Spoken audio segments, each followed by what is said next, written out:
Hey guys, कैसे हैं आप सब। स्वागत है आप सभी का यस के एक्सीलेंस ट्यूटोरियल में।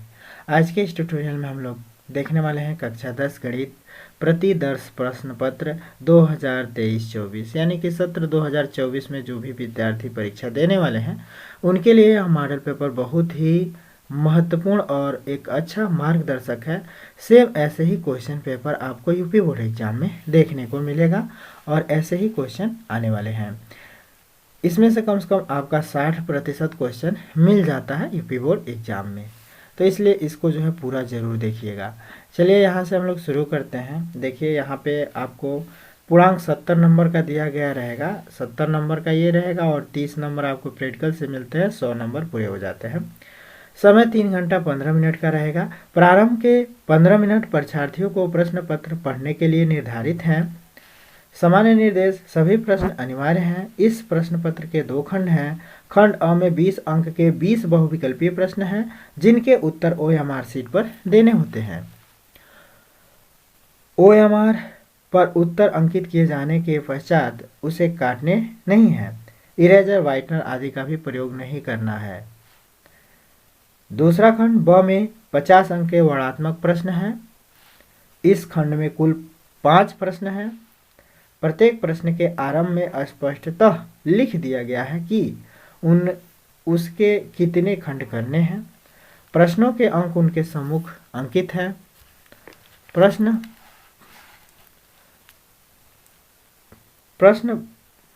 प्रथम प्रश्न से आरंभ कीजिए और अंत तक करते जाइए। उस पर समय नष्ट मत कीजिए जो नहीं हो पाएंगे, ठीक है। तो जो आपसे नहीं हो पाएंगे समय व्यर्थ में खर्चा करने से कोनो फायदा नहीं है, आगे बढ़िए। अब हम लोग देखते हैं खंड अ में 20 बहुविकल्पीय प्रश्न है। इसका उत्तर आपको ओएमआर शीट पर देना रहता है। आपका ओएमआर शीट कैसे रहेगा, एक नमूना हम दिखाते हैं आपको ओएमआर शीट का। 1 मिनट, ओएमआर शीट का नमूना आपको दिखा देते हैं हम। ये जो है ओएमआर शीट यूपी बोर्ड की वेबसाइट से ही अपलोड किया गया है और ऐसे ही 2023 में भी ओएमआर शीट आया था 20 नंबर के बहुविकल्पीय प्रश्नों के साथ। यहाँ पे देख सकते हैं 20 बहुविकल्पीय प्रश्न हैं, ठीक है। जैसे कि मान लीजिए पहले क्वेश्चन को आपने सॉल्व किया और इसका विकल्प नंबर सपोज दैट देखिए कितना आ रहा है। यहाँ पे देखिए कह रहा है कि इन्हीं दो संख्याओं का एलसीएम 60 तथा एचसीएफ 30 है, एचसीएफ 3 है, एक संख्या 12 है, तो दूसरी संख्या क्या होगी। तो इसके लिए जो है आप सॉल्व कर सकते हैं, दिखा सकते हैं हम आपको। देखिए मान लीजिए, देखिए इसके लिए फार्मूला होता है लॉस गुणे मौस बराबर लॉस गुणे मौस, लॉस गुणे मौस यानी कि लॉस का मतलब 60 है, मौसा का मतलब 3 बराबर होता है पहली संख्या गुणे दूसरी संख्या। पहली संख्या हम लोग मान लेते हैं कि y है, गुणे दूसरी संख्या मान लीजिए 12 है, एक संख्या 12 है। तो अब 12 को इधर ट्रांसफर करेंगे तो ये हो जाएगा 60 गुणे 3 बट्टे 12 बराबर y। 12 पच्चे 60, 15, यानी कि विकल्प आपका दूसरा सही है। ओके, तो आपका विकल्प दूसरा सही है। तो बस आपको जो है अपने इसमें जो है ओएमआर शीट में दूसरा जो है ब्लैक करना है, बहुत ही ध्यानपूर्वक, ठीक है। तो दूसरा नंबर का मतलब यानी कि विकल्प बी सही है आपका। वह जो है आपके मॉडल पे आपके जो है यूपी बोर्ड के पेपर में ABCD करके देगा विकल्प, ठीक है। ABCD नहीं करता है तो भाई ए के बाद से बी, दूसरा विकल्प का मतलब बी आता है, तो बी पूरा का पूरा गोला काला कर देना है, ठीक है।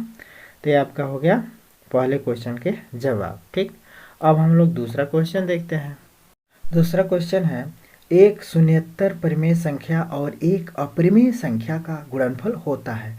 एक शून्येतर का मतलब शून्य से ऊपर संख्या 1 2 3 4 5, ठीक है। तो 1 2 3 4 5 परिमेय संख्या और एक अपरिमेय संख्या का गुणनफल होता है। तो देखिए एक जो है परिमेय संख्या हो और एक अपरिमेय संख्या हो तो उसका गुणनफल सदैव ही जो है क्या होगा, अपरिमित होगा।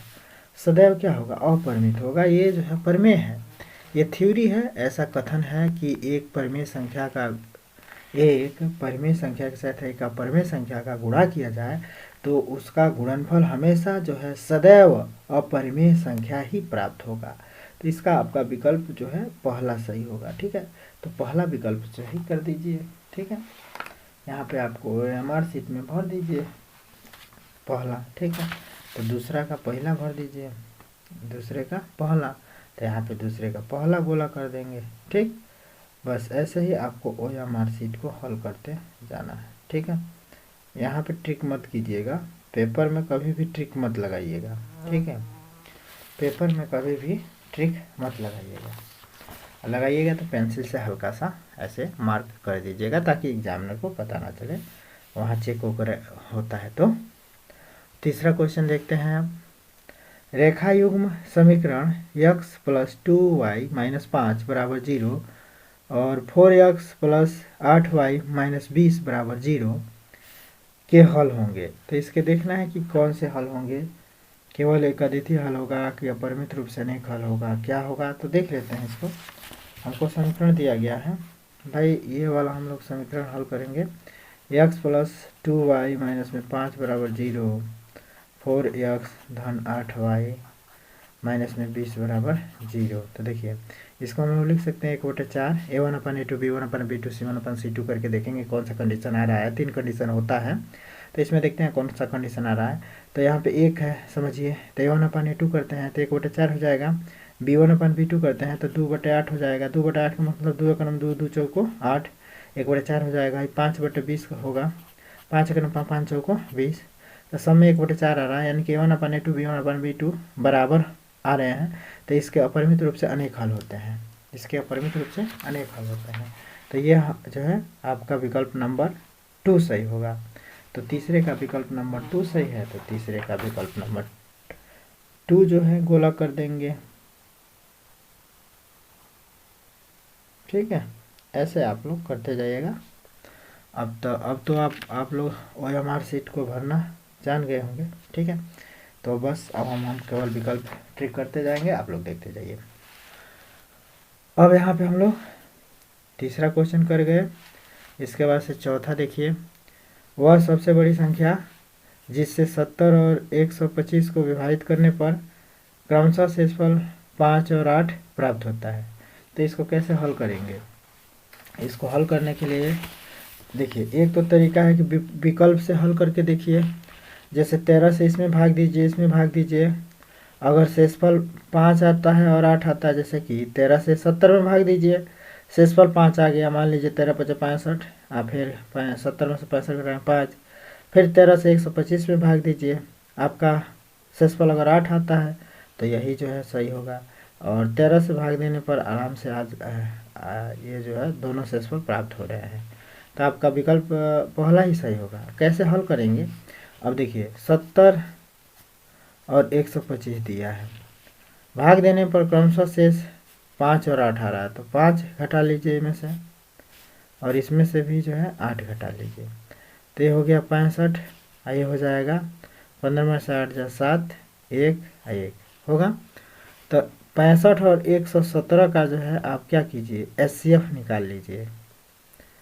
65 और 117 का, तो 65 और 117 का अगर HCF निकालें हम लोग, तो 65 से 117 में भाग देना पड़ेगा।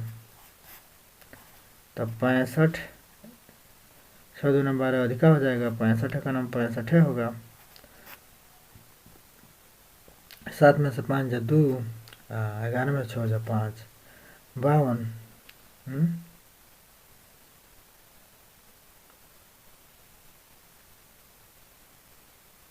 मान लीजिए 65 से 52 में भाग नहीं जाएगा, तो इसको क्या करते हैं, भाजक बना लेते हैं, और यहाँ पे 65 आ जाएगा, 52 का नाम 52 हो जाएगा। यहाँ 5 में से 2 = 3, 1, 13 × 4 = 52 हो जाएगा, यानी कि 13 आ रहा है HCF। तो सब मिला के HCF 13 हो जाएगा। ठीक है, और ऐसे हम हल करें तो टाइम बहुत लगेगा दोस्तों, तो इसलिए हम आपका विकल्प जो सही है वही बताते चल रहे हैं। 3 के प्रथम 5 गुणजों का योग होगा। तो 3 के प्रथम 5 गुणज का मतलब 3 से शुरू कीजिए, 3 × 3, 3 × 2 = 6, 3 × 3 = 9, 3 चौको 12, 3 पचे 15। ठीक है, 15 में 5 गुणजों का मतलब 15 ले आ जाएंगे। तो 6 3 9, 9 18, 18 12, 18 12 30 और 15 45। तो ये आपका हो जाएगा 45। ठीक। छठवां, द्विघात समीकरण इतने के बारे में निम्नलिखित कथनों पर विचार कीजिए। तो द्विघात समीकरण यहाँ पे देखिए, दिए गए समीकरण के विविक्तर शून्य से कम है, समीकरण के कोई मूल वास्तविक नहीं है। देखिए सब मिला के विविक्तर के बारे में जानना चाहता है, तो इसका हम लोग विविक्तर निकाल लेते हैं। विविक्तर अगर हम लोग इसका निकालें 2x का स्क्वायर माइनस में 4x धन में 3 बराबर 0 का विविक्तर निकालें, तो विविक्तर का मान होता है b स्क्वायर माइनस 4ac होता है। तो b स्क्वायर माइनस 4ac अगर हम लोग निकालें तो b का मतलब हो गया -4। तो -4 का अगर हम लोग वर्ग करें, माइनस में 4i का मतलब हो गया 2 और c का मतलब हो गया 3। तो यहाँ पे अगर हम लोग देखें तो 4 चौका 16 हो जाएगा, माइनस में 4 दूनी 8 तरीके 24 हो जाएगा। 24 में से 16 माइनस में 8 होगा। यह जो है क्या है, विविक्तर का मान शून्य से क्या है, कम है और मूल वास्तविक नहीं है, यह हमको सूचना प्राप्त हो रहा है। अब यहाँ पे देखिए दिए गए समीकरण के विविक्तर शून्य से कम है, समीकरण के कोई मूल वास्तविक नहीं है, समीकरण के विविक्तर शून्य है, समीकरण के मूल वास्तविक है। फिर इसमें कह रहा है निम्नलिखित में से सही उत्तर का चयन कीजिए। अब इसमें इधर विकल्प दिया है कि सही उत्तर कौन सा है। ठीक है, बहुत सारे बच्चे यहीं से विकल्प देना शुरू कर देंगे, नहीं करना है ऐसा। आगे विकल्प अभी दिया है, निम्नलिखित में से सही उत्तर का चयन कीजिए। आगे देखते हैं। यहाँ देखिए ए और बी सही हैं, ए और डी सही हैं, सी और डी सही हैं, केवल ए सही है। तो यहाँ पे देखिए हमको ए और बी दोनों सही दिख रहा है। दिए गए समीकरण के विविक्तर शून्य से कम है, बात सही है। समीकरण के कोई मूल वास्तविक नहीं है, ये दोनों बात सही है। तो ए और बी हमारा उपयुक्त विकल्प होगा, सबसे सुटेबल विकल्प होगा। सबसे सुटेबल विकल्प देना है भाई। अब यहाँ पे देखिए कह रहा है कि एक त्रिभुज ए ओ बी सी एक आयत है जिसके 3 शीर्ष हैं ए ओ बी, इसका विकर्ण है। तो इसका विकर्ण दोस्तों आया है √34। ठीक, कैसे जो इसको हल करेंगे, तो हल करने में टाइम बहुत ज़्यादा लग रहा है। यहाँ पे देखिए आप एक आयत बनाइए, आयत बना दीजिए, ए ओ बी कह रहा है सी, तो ऐसे कह रहा है। अब इसमें विकल्प दिया है 3 गो, तो ए का मान क्रमशः यहाँ पे रखिए 0 3 थी निर्देशांक, 0 का 0 3 और इसका जो है 5 0 है। अब विकर्ण निकालना है तो विकर्ण यहाँ से निकाल देंगे। ठीक है, 2 को ये चीज़ मिल गया, 2 निर्देशांक मिल जा रहे हैं, तो इसी विकर्ण को निकाल देंगे। तो यहाँ पे देखिए 3 तरीके 9 हो जाएगा, 5 5 25 हो जाएगा, 25 9 34 हो जाता है, 25 और 9 9 5 14 34, दोनों में 34 हो जाएगा। तो ये आपका विकल्प तीसरा सही है। आगे देखते हैं। यदि समीकरण इतने का एक मूल 1/2 है तो के का मान ज्ञात कीजिए। तो देखिए यह 1/2 यक्स की जगह पे भर देंगे और बराबर 0 करके इसको हल करेंगे, तो इसका जो है आंसर आपका कितना आ रहा है, देखिए कितना आ रहा है। देखिए यह 1/2 इसका मूल है, तो यानी कि यक्स का मान यहाँ पे भरने पर यह 0 हो जाएगा। यानी कि यक्स की जगह पे 1/2 का वर्ग ले लेंगे, धन के इंटू 1/2 हो जाएगा और माइनस में 5/4 बराबर 0 हो जाएगा। ठीक है, 1/2 का वर्ग करेंगे तो 1/4 धन में के/2 माइनस में 5/4 बराबर 0 हो जाएगा। अब इसको सॉल्व करें तो इसको भी पक्षांतर करते, इसको भी पक्षांतर, तो के/2 बराबर इधर आएगा तो 5/4 हो जाएगा, इसको इधर लाएंगे तो इसको इधर लाएंगे तो माइनस में 1/4 हो जाएगा। हर बराबर है तो 5 में से 1 घटा दीजिए तो 4/4 हो जाएगा।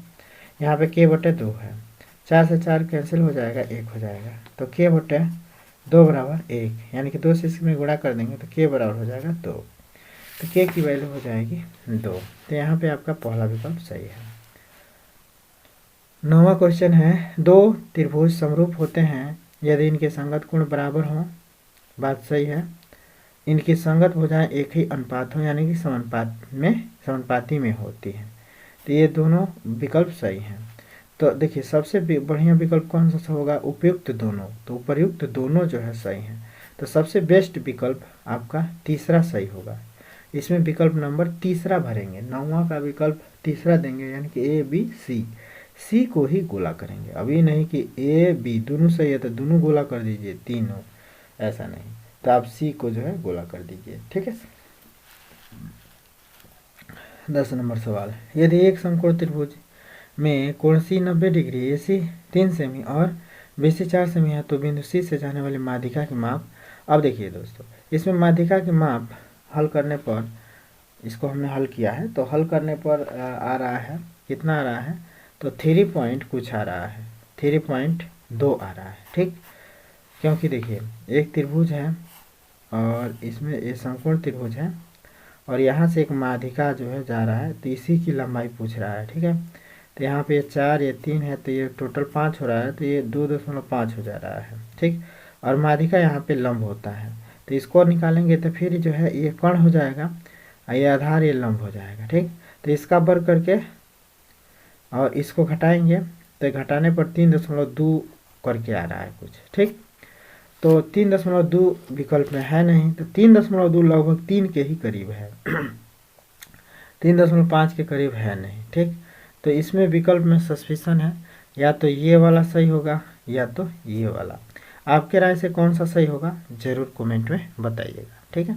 हमारे हिसाब से ये सही होगा, क्योंकि ये अगर 3.2 से यानी कि 5 से ऊपर आता तब इसको 4 मान सकते थे, या 3.5 है तो 3.5 मान सकते थे अगर आता तो ये 3.2 लगभग 3 के करीब है, ठीक। तो इसको हम लोग 3 मान सकते हैं। नेक्स्ट क्वेश्चन देखते हैं। अब यहाँ पे देखिए क्वेश्चन नंबर 11, यदि sine theta minus cos theta बराबर 1 है तो साइन 4 थीटा और कास 4 थीटा का मान होगा।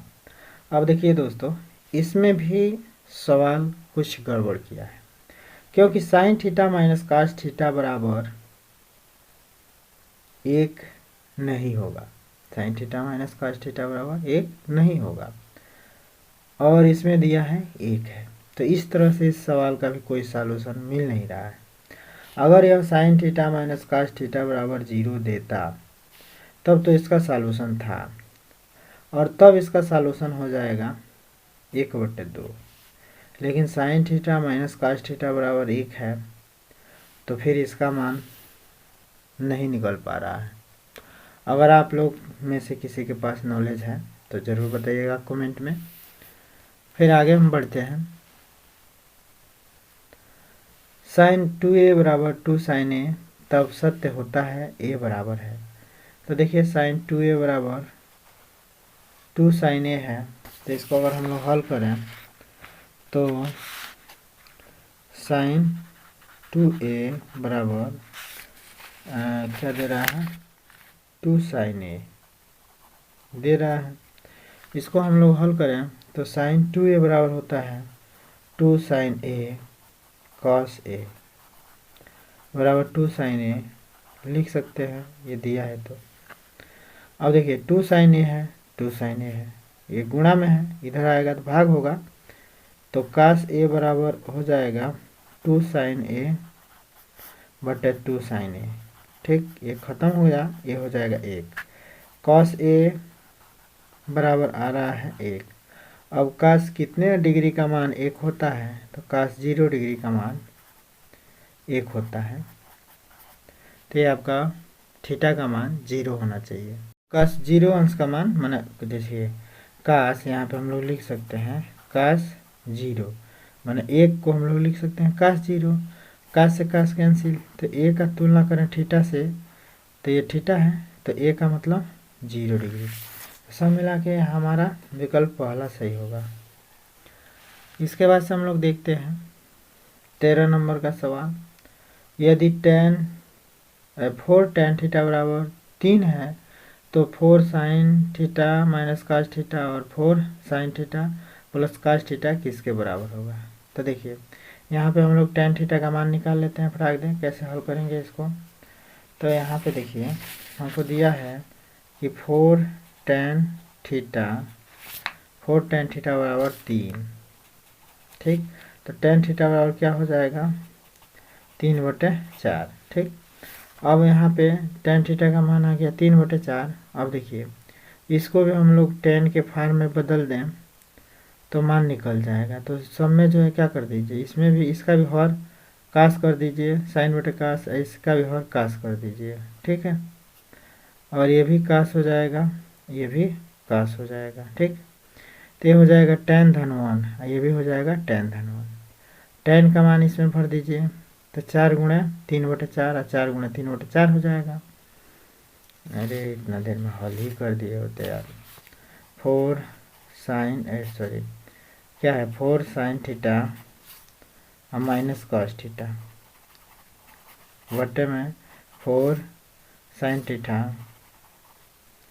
थीटा और प्लस कॉस थीटा, है ना। अब इसमें भी कास से भाग दीजिए, सब में कास से भाग दे दीजिए, माने इसका भी हर कास, इसका भी हर कास, इसका भी हर कास, इसका भी हर कास कर दीजिए। तो कहने का मतलब ये है कि ये हो जाएगा, इसमें अगर करते हैं तो साइन थीटा बटे कॉस थीटा हो जाएगा, और माइनस में कॉस थीटा बटे कॉस थीटा हो जाएगा। अब बटे में ये 4 साइन थीटा बटे कॉस थीटा हो जाएगा, ये प्लस में साइन थीटा कॉस थीटा बटे कॉस थीटा हो जाएगा। ठीक है, होगा। तो इसको अब देखिए साइन बटे कॉस को टेन लिख सकते हैं, तो 4 टेन थीटा हो गया। अब -1 हो जाएगा, कास से कास कैंसिल होके, अब बटे में 4, ये भी हो जाएगा टेन थीटा, अब प्लस में 1। अब टेन थीटा का मान आया है 3/4 यहाँ पे। तो यहाँ पे 3/4 भर देंगे, तो 4×3/4 और माइनस में 1, यहाँ भी 4×3/4 और प्लस में 1, तो ये हो जाएगा 3 और ये हो जाएगा 3। तो 3 - 1 2 और 3 + 1 4, 2 × 2 2 दूना 4, 1/2 आएगा। तो यहाँ पे देखिए 1/2 ये वाला विकल्प सही होगा। इसी तरह से सेक ए plus tan a 1 - sin a का मान होगा। तो देखिए अब समय का अभाव है और वीडियो काफ़ी लंबा हो रहा है, तो इसको हम डायरेक्ट विकल्प आपको बताते जा रहे हैं। ठीक है, इसको सॉल्व करेंगे तो विकल्प आपका जो है चौथा सही होगा। इसको अगर हम लोग सॉल्व करेंगे, देखिए इसमें जो है कुछ गड़बड़ी है। क्या कह रहा है कि त्रिज्या 7 सेमी वाले एक वृत्त के त्रिज्याखंड का कोण 60 है, तो त्रिज्याखंड का क्षेत्रफल होता है। तो ये खाली त्रिज्याखंड का क्षेत्रफल पूछ रहा है। देखिए कहीं भी ना थीटा का मान भरा है और ना आर का मान भरा है। तो अगर हम लोग केवल एक त्रिज्याखंड का सूत्र अगर पूछ रहा है, तो सूत्र ये होता है त्रिज्याखंड का θ/360 πr², ये वाला सूत्र सही होगा। ठीक, तो आपका विकल्प नंबर 1 सही होगा इसके हिसाब से। कह रहा एक सुराही निम्नलिखित का संयोजन है। तो एक सुराही में एक जो है क्या होता है, यही ना सुराही है। तो एक सुराही में गोला होगा, गोला ही होता है सुराही। ठीक है, और एक क्या होगा, बेलन होगा। तो एक गोला और एक बेलन होगा। 16वां नंबर का सवाल आपका जो है पहला सही होगा। ठीक है, 16 नंबर का पहला सही होगा। आगे देखते हैं। अब 17 नंबर का सवाल देखिए, 1 से 10 तक की धनात्मक विषम संख्याओं का माध्य होता है। 1 से 10 तक धनात्मक विषम संख्या का मतलब 1 से 10 का मतलब 1 भी लेंगे, और 10 तक धनात्मक विषम, तो विषम संख्या का मतलब 1 के बाद 3, 3 के बाद 5, 5 के बाद 7, 7 के बाद से